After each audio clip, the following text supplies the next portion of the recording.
الحمد للہ رب العالمین وبہ نستعین بسم اللہ الرحمن الرحیم قد نرى تقلب وجهك في السماء فلنولينك قبلة ترضاها فول وجهك شطر المسجد الحرام وحيث ما كنتم فولوا وجوهكم شطره رب اشرح لي صدری ويسر لي امری واحلل عقدة من لسانی یفقهوا قولی۔ قابل احترام سامعین و سامعات، کتاب و سنت کی روشنی میں نماز کا طریقہ، اس تعلق سے اس سے پہلے کے درس میں ہم نے نیت کے مسائل کو سمجھا، اور اس میں بنیادی طور سے جو باتیں ہم نے سمجھی وہ یہ کہ نماز میں نیت ضروری ہے، اس کے بغیر نماز نہیں ہوتی ہے۔ اس کی دلیل کیا ہے؟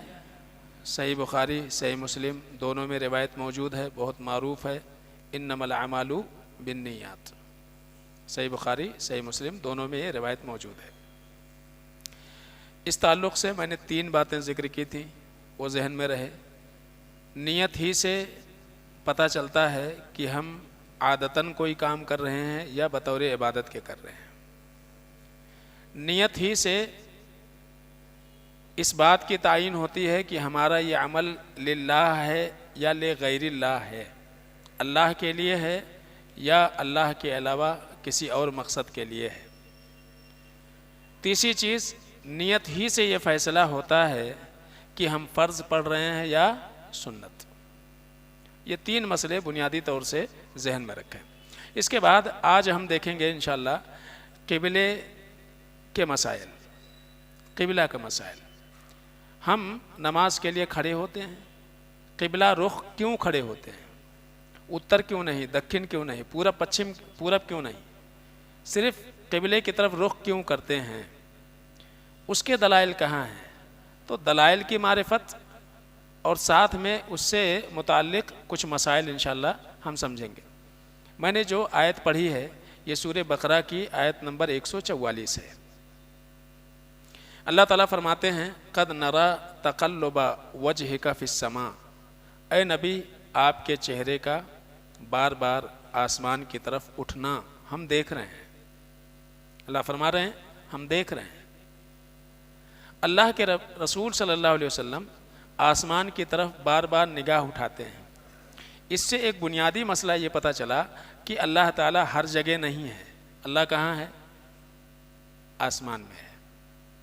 ہر جگہ ہوتے تو اللہ کے رسول صلی اللہ علیہ وسلم آسمان کی طرف نگاہ کیوں اٹھاتے تھے؟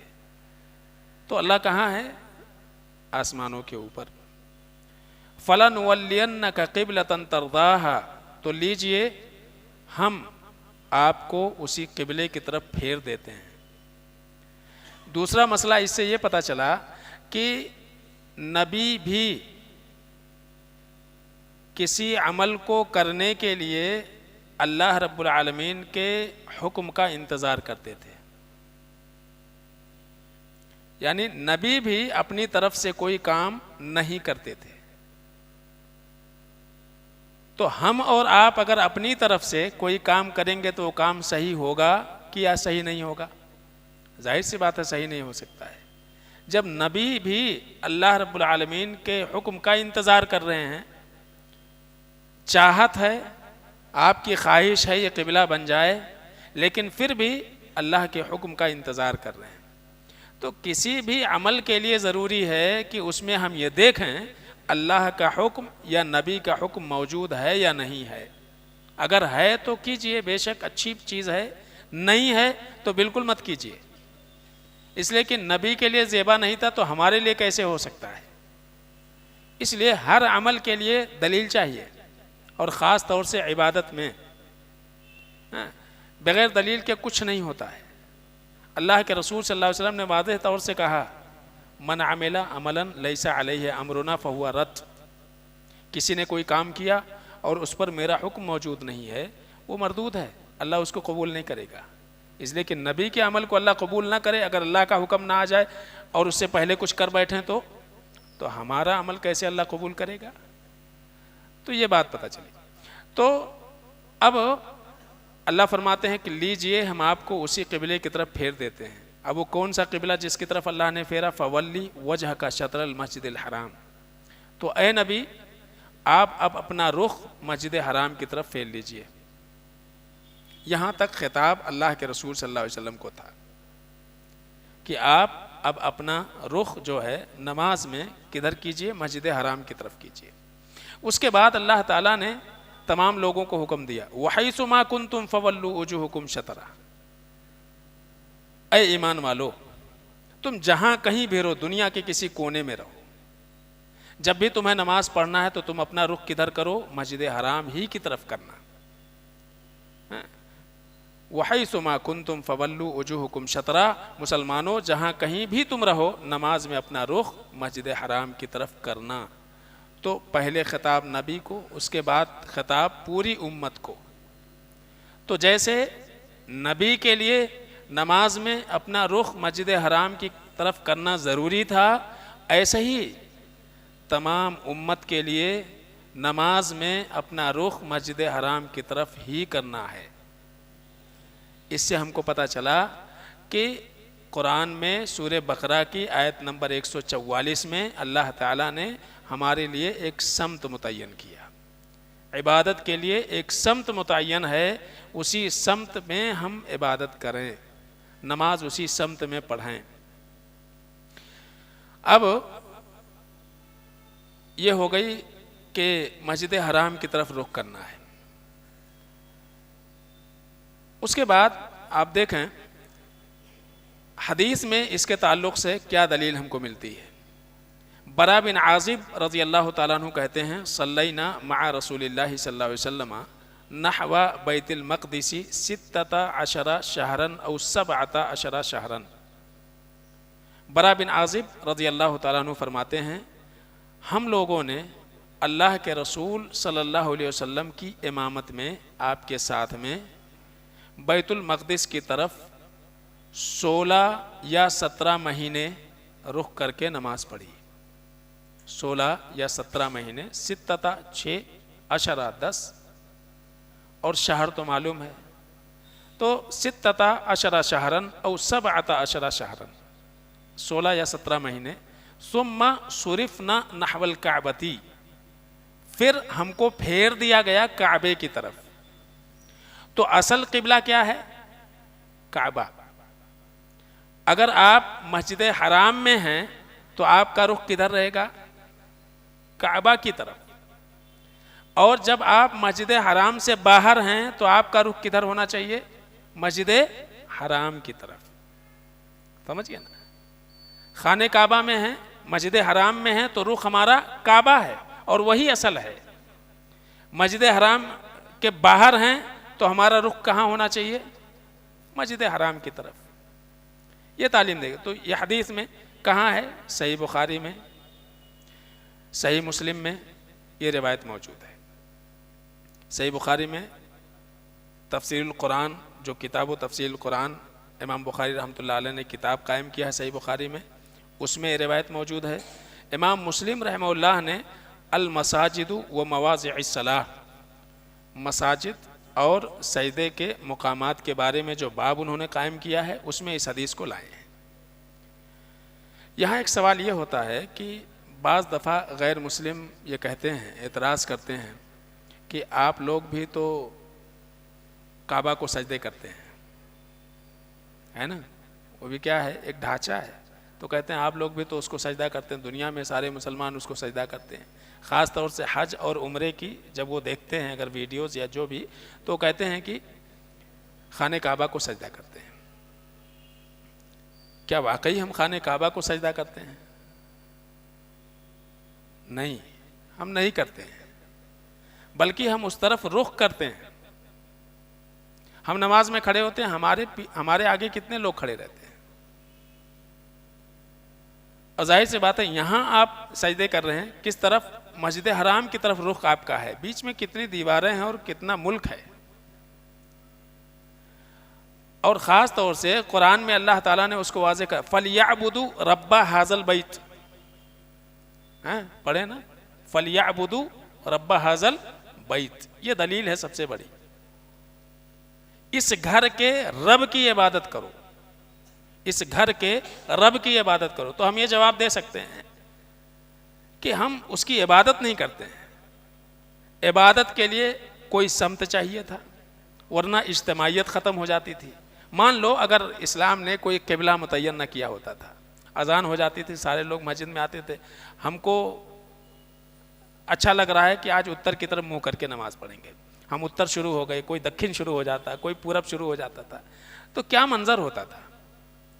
تو اللہ تعالیٰ نے عبادت کے لیے ایک جہت متعین کر دیا کہ اسی جہت پر پوری دنیا کے لوگ عبادت کریں گے، اور ہم اس گھر کی عبادت نہیں کرتے ہیں، بلکہ اللہ نے قرآن میں ہمارے لیے کہہ دیا فَلْيَعْبُدُوا رَبَّ هَذَا الْبَيْتِ، اس گھر کے رب کی عبادت کرنی ہے، اس گھر کی عبادت نہیں کرنی ہے۔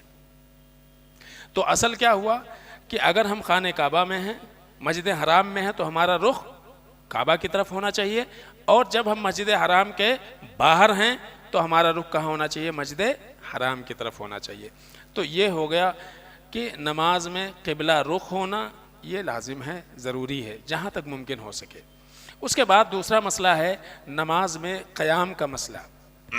نماز میں قیام کا مسئلہ، نماز میں قیام کرنا لازم ہے۔ قیام مطلب کھڑے ہو کر کے نماز پڑھنا۔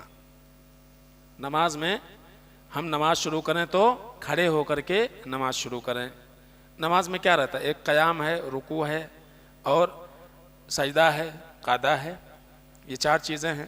اہل علم نے قیام کو نماز کے رکن میں شامل کیا ہے کہ نماز کا رکن ہے۔ جان بوجھ کر کے اگر کوئی شخص بیٹھ کر کے نماز پڑھے گا بغیر کسی شرعی عذر کے، اس کی نماز نہیں ہوتی، باطل ہے، باطل ہے اس کی نماز، بغیر کسی شرعی عذر کے۔ کوئی شرعی عذر نہیں ہے، پھر بھی وہ بیٹھ کر کے نماز پڑھ رہا ہے، فرض نماز، تو اس کی نماز کیا ہو جائے گی؟ باطل ہو جائے گی۔ نفلی نماز پڑھ رہا ہے، کھڑے ہونے کی طاقت ہے پھر بھی بیٹھ کے پڑھ رہا ہے، تو اس کا ثواب آدھا ہو جائے گا، یاد رکھیے۔ نفلی نماز کھڑے ہونے کی طاقت ہے پھر بھی بیٹھ کے پڑھ رہے ہیں تو آدھا ثواب ملے گا، لیکن فرض نماز بغیر کسی وجہ کے اگر آپ بیٹھ کے پڑھیں گے تو آپ کی نماز نہیں ہوگی۔ اس تعلق سے ہم دیکھتے ہیں کہ دلیل کیا ہے۔ عمران بن حسین، سواد سے، سین والا حسین نہیں، سواد سے، عمران بن حسین، سواد سے حسین رضی اللہ تعالیٰ عنہ، یہ کہتے ہیں کانت بی بواسیر، مجھے بواسیر ہو گیا، فسألت النبی صلی اللہ علیہ وسلم عن الصلاۃ، تو میں نے اللہ کے رسول صلی اللہ علیہ وسلم سے نماز سے متعلق مسئلہ پوچھا، تو اللہ کے رسول صلی اللہ علیہ وسلم نے فرمایا فقال صلی قائما، نماز کھڑے ہو کر کے پڑھو، فإن لم تستطع فقائدا، کھڑے ہونے کی استطاعت نہیں، طاقت نہیں تو بیٹھ کے پڑھو، فإن لم تستطع فعلى جنب، اور اگر بیٹھ کر کے پڑھنے کی طاقت نہیں ہے تو پہلو پر کروٹ نماز ادا کرو۔ قرآن میں بھی اللہ تعالیٰ نے اسی چیز کو بیان کیا، الذین یذکرون اللہ قیاما وقعودا وعلی جنوبہم، مومن وہ ہوتا ہے، ایمان والے اپنے استطاعت کے مطابق کھڑے ہو کر کے اللہ کو یاد کرتے ہیں، بیٹھ کر کے اللہ کو یاد کرتے ہیں، اپنے پہلو پر اللہ کو یاد کرتے ہیں۔ وہی ترتیب اللہ کے رسول صلی اللہ علیہ وسلم نے بیان فرمایا ہے۔ یہ روایت صحیح بخاری کی، امام بخاری رحمہ اللہ نے اس روایت کو کتاب الجمعہ میں ذکر کیا ہے، صحیح بخاری کی روایت ہے۔ اس سے پتہ یہ چلا، ایک تو یہ کہ صحابہ بھی بیمار پڑتے تھے کہ نہیں، بیماری لگی نا صحابہ کو، اب لوگ کیا کہتے ہیں، اللہ والوں کے درگاہ پہ شفا کے لیے جاتے ہیں، بیماری تو خود ان کو لگی ہوئی رہتی ہے، تو اللہ والوں کو بھی کیا ہے، بیماری لگ سکتی ہے، اور وہ خود شفا کے محتاج ہیں، کس کے؟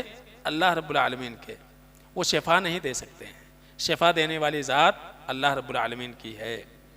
اسی طرح سے دوسری بات یہ پتہ چلی کہ نماز میں قیام اصل ہے، یہ اختیاری عمل نہیں ہے کہ چاہے تو کھڑے ہو کے پڑھو، چاہے تو بیٹھ کے پڑھو، اور چاہے تو لیٹ کے پڑھو، اختیاری عمل نہیں ہے، بلکہ اللہ کے رسول صلی اللہ علیہ وسلم نے یہ بتایا کہ کھڑے ہو کے ہی پڑھنا ہے، اگر طاقت نہیں ہے تو کیا کرنا ہے؟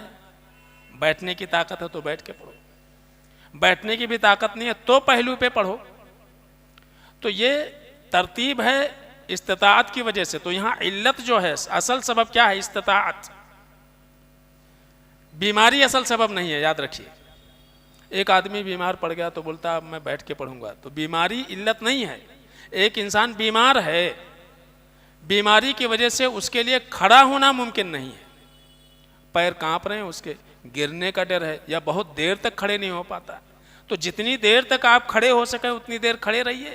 جب آپ کو لگے کہ اب کھڑا ہونا میرے لیے ممکن نہیں ہے، بیٹھ جائیے۔ بیٹھ کے پڑھ رہے تھے، اچانک آپ کو لگا کہ اب میں کھڑا ہو سکتا ہوں، تو آپ کھڑے ہو جائیے۔ اس لیے کہ دل کی کیفیت اللہ رب العالمین بہتر جانتا ہے، کوئی عالم یہ مسئلہ نہیں بیان کر پائے گا۔ کسی جانیں گے ہم کھڑے ہو کے بیٹھ کے پڑھیں یا بیٹھ کے پڑھیں؟ اللہ کے رسول صلی اللہ علیہ وسلم نے استطاعت ذکر کیا، وہ استطاعت آپ سمجھتے ہیں کہ آپ کے پاس ہے کہ نہیں ہے۔ شروع میں کسی آدمی کو لگا کہ میں کھڑے نہیں ہو پاؤں گا، بیٹھ کے پڑھ رہا تھا، اس کو لگا کہ دوران نماز کہ ہماری طبیعت تھوڑی سی سنبھل گئی، اب میں کھڑے ہو سکتا ہوں، تو کھڑے ہو کر کے پڑھ لیں۔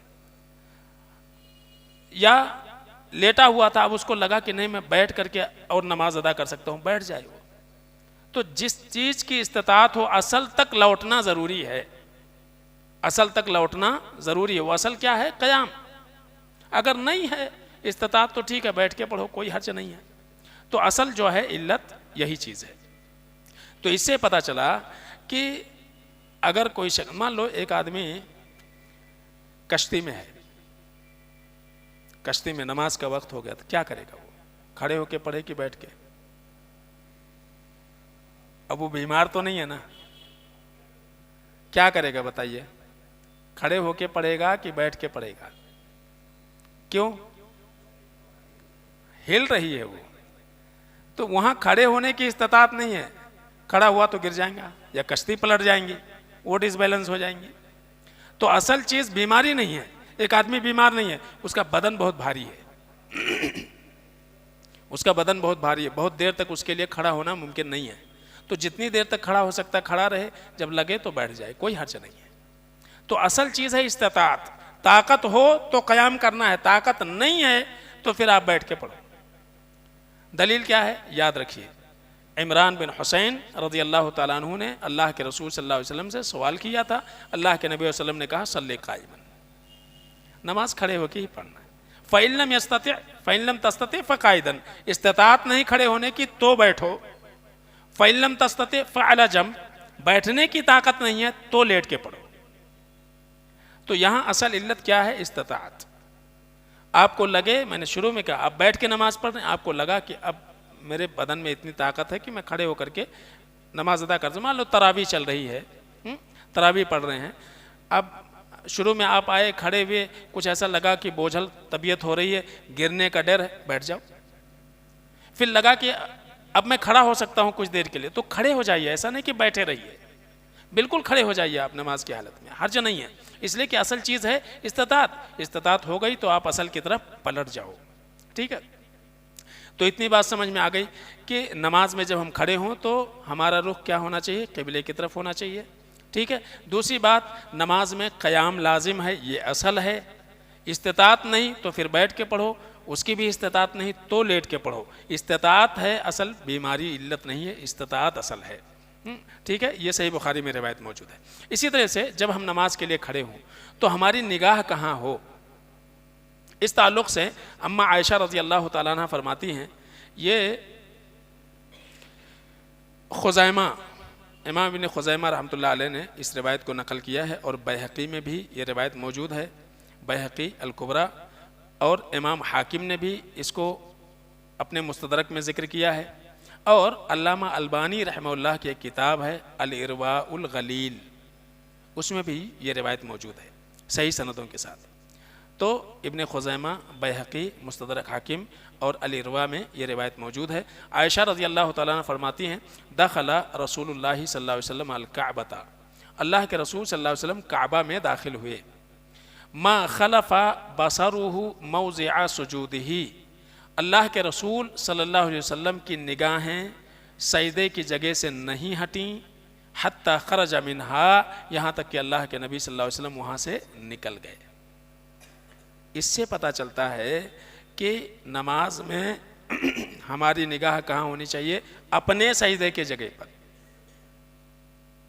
ہے نا، اپنے سجدے کے مقام پر، دوسرے کی نہیں۔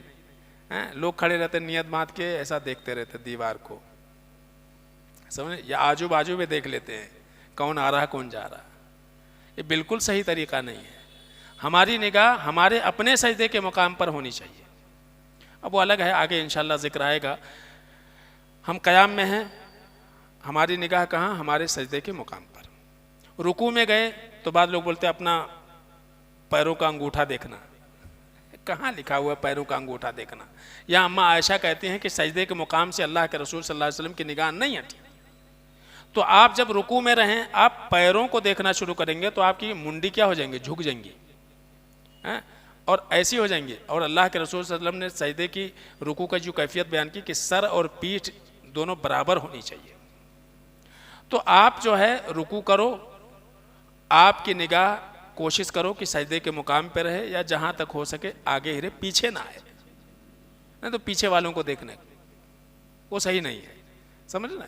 تو رکوع میں ہیں تو سجدے کے مقام پر۔ اب آپ بیٹھے ہوئے ہیں تشہد میں، تین ہی حالت ہوئی نا، ایک تو رکوع میں گئے، دوسرے پھر قیام میں تھے سجدے کے مقام پر، رکوع میں گئے سجدے کے مقام پر، اب جب بیٹھے اور خاص طور سے تشہد میں، تو اس تعلق سے ایک روایت آئے گی کہ اللہ کے رسول صلی اللہ علیہ وسلم کی انگلی اشارے پر ہوتی تھی، نگاہ کہاں ہوتی تھی؟ اشارے پر، یا انگلی کے اوپر ہوتی تھی، سمجھے نا۔ تو وہ ایک حالت ہے کہ وہاں جو ہے ہماری نگاہ وہاں ہونی چاہیے، اشارے کے مقام پر ہونی چاہیے۔ باقی عام میں قیام میں ہیں، رکوع میں ہیں، تو ہماری نگاہ کہاں ہو؟ سجدے کے مقام پر ہونی چاہیے۔ اچھا، دوسری بات یہ، آنکھ بند کر کے نماز نہیں پڑھ سکتے ہیں، اس لیے کہ اللہ کے رسول صلی اللہ علیہ وسلم کیا فرمائے؟ اماں عائشہ کہتے ہیں کہ آپ کی نگاہ کہاں تھی؟ سجدے کے مقام پر، اور آپ آنکھ بند کیے رہیں گے تو نگاہ کہاں رہے گی؟ تو اس سے بھی پتہ چلتا ہے کہ آنکھ کھول کر کے نماز پڑھنی چاہیے، بند کر کے نہیں۔ بعض لوگ کہتے ہیں کہ آنکھ کھلی رہے تو بہت سارے وسوسے آتے ہیں، اور آنکھ بند کر لو تو ذرا نماز میں کیا ہوتا؟ خشوع آتا، اور ذہن جو ہے وہ ہو جاتا۔ دیکھیے، خشوع لانے کے لیے مسنون طریقہ اگر آپ اختیار کریں گے تو ہی درست ہے۔ غیر مسنون طریقے پر خشوع لانا یہ جائز نہیں ہے۔ آنکھ بند کر کے خشوع آتی، ایسا کہیں کتاب و سنت میں ذکر نہیں ہے۔ تو کسی کا یہ کہنا کہ آنکھ بند کرنے سے زیادہ خشوع آتی ہے نماز میں، یہ بات بالکل درست نہیں ہے، اور اپنے خشوع کی، ایسے خشوع کی ضرورت ہی نہیں ہے جو غیر مسنون ہو۔ تو نگاہ، اچھا دوسری بات یہ ہے کہ ہم جانتے ہیں کہ اگر آپ کے آگے سے کوئی گزر رہا ہے تو کیا کرنا ہے؟ اس کو روکنا ہے نا۔ اب آپ آنکھ بند کیے رہیں گے تو کیسے روکیں گے؟ تو آپ روک ہی نہیں سکتے ہیں نا۔ تو اس لیے آنکھیں کھول کر کے ہی کھڑے رہنا ہے، آنکھ بند کر کے نہیں۔ چاہے آپ رکوع میں رہو، چاہے آپ سجدے میں رہو، چاہے آپ قیام میں رہو یا قعدے میں بیٹھو، آپ کی آنکھیں کھلی رہنی چاہیے، بند کر کے نہیں پڑھنا ہے، ٹھیک ہے۔ تو نماز میں نگاہ کو سجدے کی جگہ پر رکھنا چاہیے، اس سے ہٹ کر کے نہیں۔ ایک مسئلہ اور پھر انشاءاللہ بات ختم کریں گے۔ نماز میں تکبیرات، تکبیر ہم جانتے ہیں، ہے نا، تکبیر کس کو بولتے ہیں؟ ایک تو اصطلاحی تکبیر ہے جو کہی جاتی ہے فرض نماز کے لیے، وہ مراد نہیں ہے۔ کبر یکبر تکبیرن، اللہ کی بڑائی بیان کرنا۔ تو نماز میں جب ہم کھڑے ہوں تو نماز کی شروعات کس سے ہوتی ہے؟ تکبیر سے ہوتی ہے نا، اور تکبیر کے معنی ہوتے ہیں بڑائی بیان کرنا، ہے نا۔ تو اب کوئی اگر بولے اللہ بہت بڑا ہے اور نماز شروع کر لے تو، کیونکہ اللہ اکبر کے معنی کیا ہوتے ہیں؟ اللہ بہت بڑا ہے، تو اس کی نماز صحیح ہو جائے گی کہ نہیں ہوگی؟ اچھا، عربی میں بولتے وہی اللہ اجل، اس کا معنی بھی ہوتا اللہ العظیم، نماز صحیح ہوگی کہ نہیں ہوگی؟ کیوں نہیں ہوگی؟ ہاں جی، الفاظ اصل ہے کہ اللہ کے رسول صلی اللہ علیہ وسلم نے اگر کوئی متعین الفاظ ہم کو نہ دیے ہوتے، کوئی بولے اللہ اکبر کبیرہ، نہیں چلے گا، بالکل نہیں چلے گا، بلکہ ہم کو اللہ کے رسول صلی اللہ علیہ وسلم نے اس معاملے میں آزاد نہیں چھوڑا ہے۔ ابو حمید الساعدی رضی اللہ تعالیٰ عنہ فرماتے ہیں، یہ صحیح ابن ماجہ کی روایت ہے، اور علامہ البانی رحمۃ اللہ علیہ نے اس کو اصل و صفتی صلاۃ النبی اس کتاب میں اس روایت کو انہوں نے ذکر کیا ہے، اور یہ صحیح ابن ماجہ کی روایت ہے۔ صحیح ابن ماجہ، حدیث کی کتابیں کتنی ہیں مشہور؟ کتنی ہیں؟ ہاں 6 کتابیں نا، کیا کیا؟ بخاری، مسلم، اور ابو داؤد، اور ترمذی۔ کیا ہے وہ؟ ترمذی، اور کیا ہے؟ نسائی۔ کیا ہے؟ نسائی، نسائی نہیں، نسائی، اور ابن ماجہ۔ ان کو کتب ستہ کہا جاتا ہے۔ کیا کہا جاتا ہے؟ سیاہ ستہ ذرا کہنا صحیح نہیں ہے۔ کیوں نہیں؟ اس لیے کہ باقی جو کتابیں ہیں اس میں روایتیں ضعیف بھی ہیں، تو اس لیے سیاہ ستہ نہیں بول سکتے اس کو ہم کیا بولیں گے؟ کتب ستہ، جو مشہور ہیں عمومی طور سے، ٹھیک ہے؟ تو یہ کتب ستہ، یہ آخری کتاب ہے ابن ماجہ، بخاری، مسلم، ابو داؤد، ترمذی، نسائی اور ابن ماجہ، ٹھیک ہے؟ یہ 6 کتابیں جن کو ہم کتب ستہ کہتے ہیں، ٹھیک ہے نا؟ تو کتب ستہ میں سے یہ ہے ابن ماجہ کی روایت، جس کے راوی ابو حمید السعدی رضی اللہ تعالیٰ عنہ کہتے ہیں، کانا رسول اللہ صلی اللہ علیہ وسلم اذا قام الی الصلاۃ، اللہ کے رسول صلی اللہ علیہ وسلم جب بھی نماز کے لیے کھڑے ہوتے، استقبل القبلۃ، تو اللہ کے رسول صلی اللہ علیہ وسلم قبلے کی طرف رخ کرتے تھے۔ جب بھی نماز کے لیے کھڑے ہوتے تو قبلے کی طرف رخ کرتے، ورفع یدیہ، اور اپنے دونوں ہاتھوں کو اٹھاتے تھے، وقال اللہ اکبر، اور کہتے تھے اللہ اکبر۔ تو اللہ کے رسول صلی اللہ علیہ وسلم نے نماز شروع کرنے کے الفاظ بیان کر دیے، وہ کیا ہے؟ اللہ اکبر۔ اس کے علاوہ کوئی الفاظ نہیں چلتا۔ میں اس لیے بول رہا ہوں، اس لیے کہ احناف کی بعض کتابوں میں یہ مسئلہ ہے کہ اگر کوئی اردو میں ترجمہ بھی بول دے تو چلے گا، یا اللہ اکبر کے بجائے اللہ اجل بول دے تو چلے گا، جس میں وہ الفاظ جس میں اللہ کی بڑائی ہو وہ چلے گا، ہم بولتے نہیں چلے گا، اس لیے کہ اللہ کے رسول صلی اللہ علیہ وسلم نے ایک الفاظ بتا دیا ہے۔ جب الفاظ آپ نے بتا دیا کہ نماز کے لیے جب آپ صلی اللہ علیہ وسلم کھڑے ہوتے تو کس سے شروع کرتے تھے؟ اللہ اکبر، تو ہم کو اللہ اکبر ہی کہنا ہے، کوئی دوسرا لفظ اس کی جگہ پر ہم نہیں بول سکتے ہیں۔ اگر ہم بولیں گے تو ہماری نماز نہیں ہوگی، بلکہ اہل علم کہتے ہیں بدعت ہو جائے گی۔ کیوں؟ اس لیے کہ ثابت ہی نہیں، سنت سے یہ الفاظ ہی ثابت ہیں۔ تو اس سے پتہ چلا کہ قبلہ رخ کھڑے ہونے کے بعد کیا کریں گے؟ نماز شروع کریں گے جب، تو ہاتھ اٹھائیں گے دونوں اور بولیں گے اللہ اکبر، ٹھیک ہے؟ تو تقریباً آج ہم نے 5 مسائل دیکھے۔